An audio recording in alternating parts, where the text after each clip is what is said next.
देश दुनिया की हर वड्डी खबर के लिए हुणे डाउनलोड करो number 1 news app Dainik Savera times.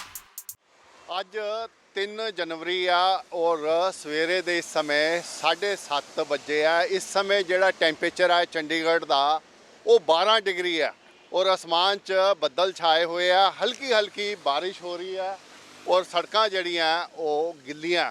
ਪਰ ਇੱਥੇ ਕੁਝ ਵਕੀਲ ਇਕੱਠੇ ਹੋਏ ਆ। ਅੱਜ ਰਵੀਵਾਰ ਦਾ ਦਿਨ ਹੈ, ਸੰਡੇ ਦਾ ਦਿਨ ਹੈ। ਅੱਜ ਕੋਰਟਾਂ ਜਿਹੜੀਆਂ ਉਹ ਬੰਦ ਰਹਿੰਦੀਆਂ, ਪਰ ਇੱਥੇ ਕੁਝ ਵਕੀਲ ਇਕੱਠੇ ਹੋਏ ਆ।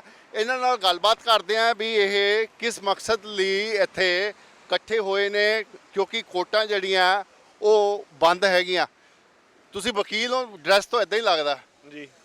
ਹਾਂਜੀ, ਕੀ ਨਾਂ ਹੈ ਤੁਹਾਡਾ? ਮੇਰਾ ਨਾਮ ਜਸ਼ਨਦੀਪ ਸਿੰਘ ਹੈ। ਮੈਂ Punjab and Haryana high courts practising lawyer ਹਾਂ। ਤੇ ਇੱਥੇ ਕਿੱਦਾਂ ਇਕੱਠੇ ਹੋਏ? ਅੱਜ ਅਸੀਂ ਕਿਸਾਨਾਂ ਵਾਸਤੇ ਥੋੜ੍ਹਾ ਜਿਹਾ ਆਪਣੇ ਵੱਲੋਂ ਰਲ ਮਿਲ ਕੇ ਸਹਿਯੋਗ ਕੀਤਾ। ਸਾਰੇ ਵਕੀਲਾਂ ਨੇ ਇਕੱਠੇ ਹੋ ਕੇ, ਕੁਝ ਸਾਡੇ ਨਾਲ ਸੋਸ਼ਲ ਐਕਟਿਵਿਸਟ ਹੈ, ਅਤੇ ਥੋੜ੍ਹਾ ਗਰਮ ਪੱਟੀਆਂ ਅਤੇ ਜਿਵੇਂ ਤੁਹਾਨੂੰ ਪਤਾ ਠੰਡ ਬਹੁਤ ਹੈ ਤਾਂ ਗਰਮ ਪਾਣੀ ਦੀਆਂ ਬੋਟਲਸ ਔਰ ਇੱਦਾਂ ਦਾ ਕੁਝ ਸਮਾਨ ਅਸੀਂ ਸਟੇਸ਼ਨਰੀ ਵਗੈਰਾ ਦਾ ਉਹਨਾਂ ਵਾਸਤੇ ਲੈ ਕੇ ਚੱਲੇ ਹਾਂ। ਦਿੱਲੀ ਸਿੰਘੂ ਬਾਰਡਰ। ਸਿੰਧੂ ਬਾਰਡਰ ਦਿੱਲੀ ਜਾ ਰਹੇ ਹੋ ਮਤਲਬ? ਜੀ ਜੀ। ਅੱਛਾ, ਇੱਥੇ ਵੈਸੇ ਰੁਕੇ ਹੋਏ ਸੀਗੇ? ਹਾਂਜੀ, ਇੱਥੇ ਵੈਸੇ ਸਾਡੇ ਇਕੱਠੇ ਹੋ ਰਹੇ ਸੀਗੇ ਸਾਰੇ ਅਸੀਂ ਲਾਇਰਸ। ਅਤੇ ਵੈਸੇ ਸਾਡੀ ਬਾਰ ਐਸੋਸੀਏਸ਼ਨ ਨੇ ਵੀ ਓਪਨਲੀ ਸਪੋਰਟ ਕੀਤਾ ਹੈਗਾ। ਅਤੇ ਵੈਸੇ ਵੀ ਲਾਇਰ ਦਾ ਤਾਂ ਕੰਮ ਹੁੰਦਾ ਲੋਕਾਂ ਨੂੰ ਆਪਣੇ ਹੱਕ ਦਿਵਾਉਣਾ, ਔਰ ਉੱਥੇ ਜਿੰਨੇ ਵੀ ਲੋਕ ਬੈਠੇ ਸਾਰੇ ਆਪਣੇ ਹੱਕਾਂ ਵਾਸਤੇ ਫਾਈਟ ਕਰ ਰਹੇ ਹੈ। ਔਰ ਇਸ ਕਰਕੇ ਅਸੀਂ ਸਾਡੀ ਲਾਇਰਸ ਦੀ ਵੀ ਇਹ ਮੋਰਲ ਡਿਊਟੀ ਬਣਦੀ ਹੈ। ਫਾਰਮਰਸ ਨੇ ਸਾਨੂੰ ਸਾਰਾ ਕੁਝ ਦਿੱਤਾ, ਹੁਣ ਟਾਈਮ ਹੈ ਉਹਨਾਂ ਨੂੰ ਵਾਪਸ ਅਸੀਂ ਕੁਝ ਦੇ ਸਕੀਏ। ਵੈਸੇ ਕੋਈ ਲੈਣਾ ਦੇਣਾ ਨਹੀਂ ਹੈ, ਕੋਈ ਉੱਥੇ ਰਿਲੇਟਿਵ ਨਹੀਂ ਬੈਠਾ, ਕੋਈ ਉੱਥੇ ਭਰਾ ਨਹੀਂ ਬੈਠਾ, ਕੋਈ ਇਹੋ ਜਿਹੀ ਕੋਈ ਗੱਲਬਾਤ ਨਹੀਂ ਹੈ? ਨਹੀਂ, ਮੇਰੀ ਫੈਮਿਲੀ ਦੇ ਵਿੱਚੋਂ ਕੋਈ ਰਿਲੇਟਿਵ ਜਾਂ ਕੋਈ ਉੱਥੇ ਨਹੀਂ ਹੈਗਾ, ਬਟ ਤੁਹਾਨੂੰ ਮੈਂ ਦੱਸਣਾ ਚਾਹੁੰਦਾ ਜਿੰਨੇ ਉੱਥੇ ਉਹ ਬੈਠੇ ਨੇ ਉਹ ਸਾਨੂੰ ਸਾਡੀ ਫੈਮਿਲੀ ਤੋਂ ਵੱਧ ਕੇ ਪਿਆਰੇ ਨੇ। ਮੈਨੂੰ ਨਹੀਂ ਸਾਨੂੰ ਸਾਰਿਆਂ ਨੂੰ ਉਹਨਾਂ 'ਤੇ ਮਾਣ ਹੈਗਾ, ਆਪਣੇ ਹੱਕ ਵਾਸਤੇ ਫਾਈਟ ਕਰ ਰਹੇ ਆ। ਅਤੇ ਅੱਗੇ ਵੀ ਉਹਨਾਂ ਨਾਲ ਇਹ ਨਹੀਂ ਹੈ ਕਿ ਸਿਰਫ ਜਦੋਂ ਤੱਕ ਕਿਸਾਨ ਪ੍ਰੋਟੈਸਟ ਚੱਲੇਗਾ ਤਦ ਤੱਕ ਹੀ ਅਸੀਂ ਉਹਨਾਂ ਦੀ ਹੈਲਪ ਕਰਾਂਗੇ। ਜੇ ਪ੍ਰੋਟੈਸਟ ਓਵਰ ਵੀ ਹੋ ਜਾਂਦਾ ਹੈ ਤਾਂ ਸਾਡੇ ਅੱਗੇ ਵੀ ਪਲਾਨਸ ਹੈਗੇ ਆ ਸੋਸ਼ਲ ਸਰਵਿਸ ਕਰਨ ਦੇ, ਸੁਸਾਇਟੀ ਵਾਸਤੇ ਕੁਝ ਕਰਨ ਦੇ।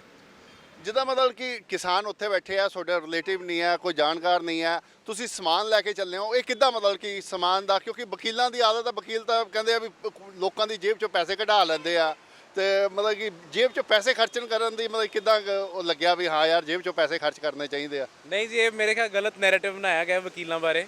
ਵਕੀਲ ਦਾ ਤਾਂ ਕੰਮ ਹੈ ਲੋਕਾਂ ਨੂੰ ਉਹਨਾਂ ਦੇ ਹੱਕ ਦਿਵਾਉਣਾ, ਲੋਕਾਂ ਲਈ ਲੜਨਾ, ਲੋਕਾਂ ਦੀ ਦੁੱਖ ਦਰਦ ਨੂੰ ਆਪਣਾ ਸਮਝ ਕੇ ਉਹਨਾਂ ਨੂੰ ਸਹੀ ਫੈਸਲਾ ਦਿਵਾਉਣਾ।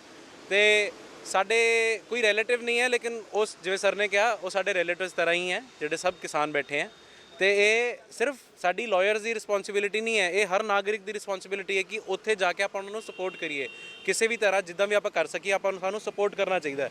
ਇਸ ਕਰਕੇ ਜੇ ਤੁਸੀਂ ਕਿਸਾਨ ਬੈਕਗਰਾਊਂਡ ਤੋਂ ਨਹੀਂ ਵੀ ਹੋ ਤਾਂ ਵੀ ਸਾਨੂੰ ਉਹਨਾਂ ਨੂੰ ਕਰਨਾ ਚਾਹੀਦਾ, ਕਿਉਂਕਿ ਕਿਸਾਨ ਤਾਂ ਸਾਡੇ ਲਈ ਮਿਹਨਤ ਕਰਦਾ, ਸਾਰਾ ਦਿਨ ਮਿਹਨਤ ਕਰਦਾ ਅਤੇ ਸਾਨੂੰ ਖਾਣਾ ਪ੍ਰੋਵਾਈਡ ਕਰਦਾ ਕਿਸਾਨ। ਅਤੇ ਜੇ ਅੱਜ ਕਿਸਾਨ ਆਪਣੀ ਆਵਾਜ਼ ਚੱਕਣ ਦੀ ਕੋਸ਼ਿਸ਼ ਕਰ ਰਹੇ ਹਨ ਤਾਂ ਸਰਕਾਰ ਉਹਨਾਂ ਨੂੰ ਕਿਵੇਂ ਇਗਨੋਰ ਕਰ ਰਹੀ ਹੈ? ਇਹ ਸਰਕਾਰ ਪ੍ਰੈਜ਼ੈਂਟ ਗੌਰਮੈਂਟ ਨੂੰ ਡਿਸੈਂਟ ਤੋਂ ਪ੍ਰੋਬਲਮ ਹੈਗੀ ਹੈ। ਇਹ ਫਾਜ਼ੀਵਾਦ ਦੀ, ਸਾਡੇ ਦੇਸ਼ ਫਾਜ਼ੀਵਾਦ ਦੇ ਵਾਧੇ ਉਹਦੀ ਨਿਸ਼ਾਨੀ ਹੈ ਕਿ ਫਾਜ਼ੀਵਾਦ ਕਿਵੇਂ ਸਾਡੇ ਦੇਸ਼ ਵਧੀ ਜਾ ਰਿਹਾ ਟਾਈਮ ਬਾਏ ਟਾਈਮ। ਜਿੱਦਾਂ ਇਹਨਾਂ ਨੇ ਦੱਸਿਆ ਵੀ ਅਸੀਂ ਸਮਾਨ ਲੈ ਕੇ ਜਾ ਰਹੇ ਹਾਂ, ਕੋਈ ਫਾਰਮਰਸ ਵੱਲੋਂ ਕੋਈ ਡਿਮਾਂਡ ਆਈ ਹੈ ਉਸ ਹਿਸਾਬ ਨਾਲ ਸਮਾਨ ਲੈ ਕੇ ਜਾ ਰਹੇ ਹੋ ਜਾਂ ਆਪਣੀ ਮਰਜ਼ੀ ਸਿਰ ਲੈ ਕੇ ਜਾ ਰਹੇ ਹੋ? ਤੁਹਾਨੂੰ ਲੱਗਦਾ ਵੀ ਇਹ ਸਮਾਨ ਦੀ ਲੋੜ ਪੈ ਸਕਦੀ ਹੈ? ਨਹੀਂ, ਆਪਣੇ ਵੱਲੋਂ ਲੈ ਕੇ ਜਾ ਰਹੇ ਹਾਂ। ਸਾਨੂੰ ਲੱਗਦਾ ਕਿ ਹੁਣ ਜਿੰਨੀ ਠੰਡ ਪੈ ਰਹੀ ਹੈ, ਮਤਲਬ 80 90 ਸਾਲ ਦੇ ਉੱਥੇ ਬਜ਼ੁਰਗ ਬੈਠੇ ਹੈ ਅਤੇ ਉਹਨਾਂ ਨੂੰ ਦੇਖ ਕੇ ਬੜੀ ਦੁੱਖ ਲੱਗਦਾ। ਅਤੇ ਸਾਨੂੰ ਲੱਗਦਾ ਅਸੀਂ ਜਿੰਨਾ ਆਪਣਾ ਛੋਟਾ ਮੋਟੇ ਜਿੰਨੀ ਵੀ ਹੈਲਪ ਕਰ ਸਕਦੇ ਹਾਂ ਸਾਡੇ ਲਈ, ਉਹਨਾਂ ਨੂੰ ਹੈਲਪ ਹੋ ਜੇ ਅਤੇ ਸਾਡੇ ਲਈ ਬਹੁਤ ਵੱਡਾ ਕੰਮ ਹੋਏਗਾ। ਉਹ ਹੈ ਵੀ ਇਹ ਸਮਾਨ ਐਕਚੁਅਲ 'ਚ ਕਦੀ ਐਵੇਂ ਦਿਖਾਵਾ ਤਾਂ ਨਹੀਂ ਕਰ ਰਹੇ? ਆਪਾਂ ਦੇਖ ਲੈਂਦੇ ਹਾਂ ਵੀ ਇਹ ਸਮਾਨ ਇਹਨਾਂ ਦਾ ਕੀ ਸਮਾਨ ਲੈ ਕੇ ਜਾ ਰਹੇ ਆ, ਕੀ ਸਮਾਨ ਹੈਗਾ ਗੱਡੀ 'ਚ, ਆਪਾਂ ਉਹ ਵੀ ਦੇਖ ਲੈਂਦੇ ਹਾਂ, ਰਿਐਲਿਟੀ ਚੈੱਕ ਕਰ ਲੈਂਦੇ ਹਾਂ।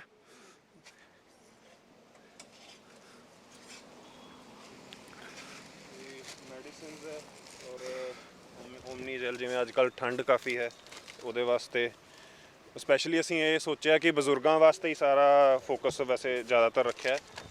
ਔਰ ਗਰਮ ਪੱਟੀਆਂ ਹੈ ਸਰ ਸਾਡੇ ਕੋਲ, ਅਤੇ ਜਿਵੇਂ ਠੰਡ ਨੂੰ ਫੋਕਸ ਰੱਖਦੇ ਹੋਏ ਜਿਵੇਂ ਸਰ ਗਲਵਜ਼ ਹੈਗੇ ਆ, ਅਸੀਂ ਇਹ ਲੈ ਕੇ ਚੱਲੇ ਹਾਂ। ਔਰ ਮੋਸਟ ਇੰਪੋਰਟੈਂਟਲੀ ਗਰਮ ਪਾਣੀ ਦੀਆਂ ਬੋਤਲਾਂ, ਸਪੈਸ਼ਲੀ ਇਹ ਬਜ਼ੁਰਗਾਂ ਵਾਸਤੇ ਹੈ ਕਿਉਂਕਿ ਆ ਬਜ਼ੁਰਗ ਬਹੁਤ ਸਫ਼ਰ ਕਰ ਰਿਹਾ ਉੱਥੇ, ਅਤੇ ਸਾਡੇ ਕੋਲ ਇਹ ਹੈ। ਪਲੱਸ ਸਾਡੇ ਕੁਛ ਉੱਥੇ ਫਰੈਂਡਸ ਨੇ ਲਾਇਬ੍ਰੇਰੀ ਇੰਸਟਾਲ ਕੀਤੀ ਹੋਈ ਹੈ, ਉਹਨਾਂ ਵਾਸਤੇ ਚਾਰਟ ਔਰ ਉਹ ਸਟੇਸ਼ਨਰੀ ਦਾ ਸਮਾਨ ਉਹ ਲੈ ਕੇ ਚੱਲਦੇ ਹਾਂ। ਇਹ ਸਾਰੀਆਂ ਚੀਜ਼ਾਂ ਹੈ ਜੀ। ਤੇ ਇਹ ਕਿੰਨੀ ਕੁ ਦੇਰ ਰਹੋਗੇ, ਕਿਉਂਕਿ ਜਿਹੜਾ ਇਹ ਅੰਦੋਲਨ ਆ 100 ਦਿਨ ਪੂਰੇ ਕਰ ਚੁੱਕਿਆ। ਤੁਹਾਡਾ ਕੀ ਪਲੈਨਿੰਗ ਕੀ ਹੈ ਜਿੱਦਾਂ ਤੁਸੀਂ ਅੱਜ ਜਾ ਰਹੇ ਹੋ, ਪਹਿਲੀ ਵਾਰ ਜਾ ਰਹੇ ਹੋ, ਪਹਿਲਾਂ ਤਾਂ ਇਹ ਦੱਸੋ। ਹਾਂਜੀ, ਅੱਜ ਅਸੀਂ ਫਸਟ ਟਾਈਮ ਜਾ ਰਹੇ ਹਾਂ। ਤੇ ਕਿੰਨੀ ਕੁ ਦੇਰ ਉੱਥੇ ਰਹੋਗੇ, ਕਿੰਨੇ ਦਿਨ ਰੁਕੋਗੇ, ਕੀ ਪਲੈਨਿੰਗ ਹੈ ਅੱਗੇ? ਮੈਂ ਫਾਰਮਰਸ ਨਾਲ ਧਰਨੇ ਤੇ ਬੈਠੋਗੇ ਜਾਂ ਇਹ ਸਮਾਨ ਦੇ ਕੇ ਵਾਪਸ ਆ ਜਾਓਗੇ, ਜਾਂ ਕੀ ਮਤਲਬ ਕੀ ਪਲੈਨਿੰਗ ਕੀ ਹੈ? ਸਮਾਨ ਵੀ ਸਰ ਡਿਸਟ੍ਰੀਬਿਊਟ ਤਾਂ ਕਰਨਾ ਹੀ ਹੈਗਾ, ਪਲੱਸ ਅਸੀਂ ਉੱਥੇ ਫਾਰਮਰਸ ਦੇ ਨਾਲ ਬੇਸਿਕਲੀ ਇਹ ਚੱਲੇ ਹਾਂ ਕਿ ਉਹਨਾਂ ਨੂੰ ਹੋਰ ਅੱਗੇ ਕਿਹੜੇ ਸਮਾਨ ਦੀ ਜ਼ਰੂਰਤ ਹੈਗੀ ਆ। ਕੁਝ ਕਈ ਵਾਰੀ ਚੀਜ਼ਾਂ ਜੋ ਹੈ ਬਹੁਤ ਬਲਕ 'ਚ ਇੱਕੋ ਹੀ ਚੀਜ਼ ਵਾਪਸ ਜਾਈ ਜਾਂਦੀ ਹੈ, ਬਟ ਇਸ ਕਰਕੇ ਅਸੀਂ ਮੈਡੀਸਿਨ ਤੇ ਫੋਕਸ ਜ਼ਿਆਦਾ ਇਸ ਕਰਕੇ ਰੱਖਿਆ ਸੀਗਾ, ਕਿਉਂਕਿ ਜਿਵੇਂ ਠੰਡ ਦਾ ਦਿਨ ਹੈ ਤੇ ਕਾਫੀ ਉੱਥੇ ਮੌਤਾਂ ਵੀ ਹੋ ਚੁੱਕੀਆਂ ਔਰ ਕਈ ਲੋਕ ਸੁਸਾਈਡ ਵੀ ਕਰ ਰਹੇ ਆ। ਉਹਨਾਂ ਵਾਸਤੇ ਮੈਂ ਸਪੈਸ਼ਲੀ ਇੱਕ ਰਿਕੁਐਸਟ ਕਰਨਾ ਚਾਹੁੰਦਾ, ਇਹ ਪ੍ਰੋਟੈਸਟ ਅਸੀਂ ਸਾਰਿਆਂ ਨੇ ਰਲ ਕੇ ਲੜਨਾ ਤੇ ਪਲੀਜ਼ ਕੋਈ ਵੀ ਸੁਸਾਈਡ ਦੇ ਵੱਲ ਕੋਈ ਵੀ ਇਨਸਾਨ ਨਾ ਜਾਵੇ। ਅਸੀਂ ਸਾਡੀ ਕੌਮ, ਸਾਰੀ ਕੰਟਰੀ ਸਾਡੇ ਨਾਲ ਖੜੀ ਹੈ। ਆਲ ਓਵਰ ਵਰਲਡ ਪ੍ਰੋਟੈਸਟ ਹੋ ਰਿਹਾ, ਬਾਹਰ ਕੈਨੇਡਾ, ਅਮਰੀਕਾ ਤੋਂ ਲੋਕ ਸਾਡੇ ਨਾਲ ਜੁੜੇ ਹੋਏ ਆ ਤੇ ਇਸ ਕਰਕੇ ਸਾਡੀ ਇਹ ਵੈਸੇ ਸਾਰਿਆਂ ਦੀ, ਸਾਡੀ ਵਕੀਲਾਂ ਦੀ ਨਹੀਂ, ਤੁਹਾਡੀ ਜਰਨਲਿਸਟ ਦੀ ਵੀ ਇਹ ਇੱਕ ਮੋਰਲ ਡਿਊਟੀ ਹੈ। ਤੁਸੀਂ ਜੋ ਐਕਚੁਅਲ ਪਿਕਚਰ ਹੈ ਉਹ ਦਿਖਾਓ ਤਾਂ ਕਿ ਕੋਈ ਵੀ ਕਨਫਿਊਜ਼ਨ ਨਾ ਕਿਸੇ ਤਰ੍ਹਾਂ ਦੀ ਕ੍ਰੀਏਟ ਹੋਵੇ।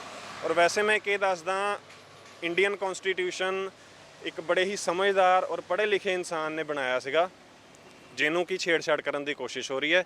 7th schedule of Indian constitution ਇਹ ਕਹਿੰਦਾ ਹੈ ਕਿ ਯੂਨੀਅਨ ਲਿਸਟ, ਕਨਕਰੈਂਟ ਲਿਸਟ, ਇਹਦੇ ਵਿੱਚ ਹੈ ਆਪਣਾ ਔਰ ਸਟੇਟ ਲਿਸਟ। ਸਟੇਟ ਲਿਸਟ ਦੀ 14th ਆਰਟੀਕਲ ਜੇ ਤੁਸੀਂ 14th ਨੰਬਰ ਤੇ ਦੇਖੋਗੇ ਤਾਂ ਉੱਥੇ ਐਗਰੀਕਲਚਰ ਹੈ, ਜਦ ਕਿ ਯੂਨੀਅਨ ਲਿਸਟ ਔਰ ਕਨਕਰੈਂਟ ਲਿਸਟ ਦੇ ਵਿੱਚ ਇਹ ਚੀਜ਼ ਹੈ ਨਹੀਂ। ਯੂਨੀਅਨ ਲਿਸਟ ਦੇ ਵਿੱਚ ਬੇਸਿਕਲੀ ਉਹ ਚੀਜ਼ਾਂ ਆਉਂਦੀਆਂ ਜੋ ਸੈਂਟਰ ਨੂੰ ਪਾਵਰ ਹੈ ਬਣਾਉਣ ਦੀ, ਕਨਕਰੈਂਟ ਲਿਸਟ ਦੇ ਵਿੱਚ ਉਹ ਚੀਜ਼ਾਂ ਆਉਂਦੀਆਂ ਜਿਹ ਸਟੇਟ ਔਰ ਯੂਨੀਅਨ ਰਲ ਕੇ ਬਣਾ ਸਕਦੀ ਹੈ। ਬਟ ਜਦੋਂ ਇਹ ਸੰਵਿਧਾਨ ਸਾਡਾ ਬਣਿਆ, ਉਹਨਾਂ ਨੇ ਸਪੈਸ਼ਲੀ ਜੋ ਐਗਰੀਕਲਚਰ ਦਾ ਰਾਈਟ ਹੈ ਸਟੇਟ ਨੂੰ ਦਿੱਤਾ, ਕਿਉਂਕਿ ਹਰੇਕ ਸਟੇਟ ਦਾ ਆਪਣਾ ਅਲੱਗ ਤੋਂ ਜੋ ਹੈ ਉਹਨਾਂ ਦੀ ਜ਼ਮੀਨ ਦਾ, ਕਿਤੇ ਕੋਈ ਬੰਜਰ ਜ਼ਮੀਨ ਹੈ ਉੱਥੇ ਅਲੱਗ ਤਰੀਕੇ ਦੇ ਨਾਲ ਹੁੰਦੀ ਆ ਫਾਰਮਿੰਗ, ਜਿਹੜੀ ਕੋਈ ਉਪਜਾਊ ਜ਼ਮੀਨ ਹੈ ਉੱਥੇ ਕਿਸੇ ਹੋਰ ਹਿਸਾਬ ਨਾਲ ਹੋਣੀ ਆ, ਕਿਤੇ ਕੋਈ ਹਿਲੀ ਏਰੀਆ ਆ ਜਾਂਦਾ।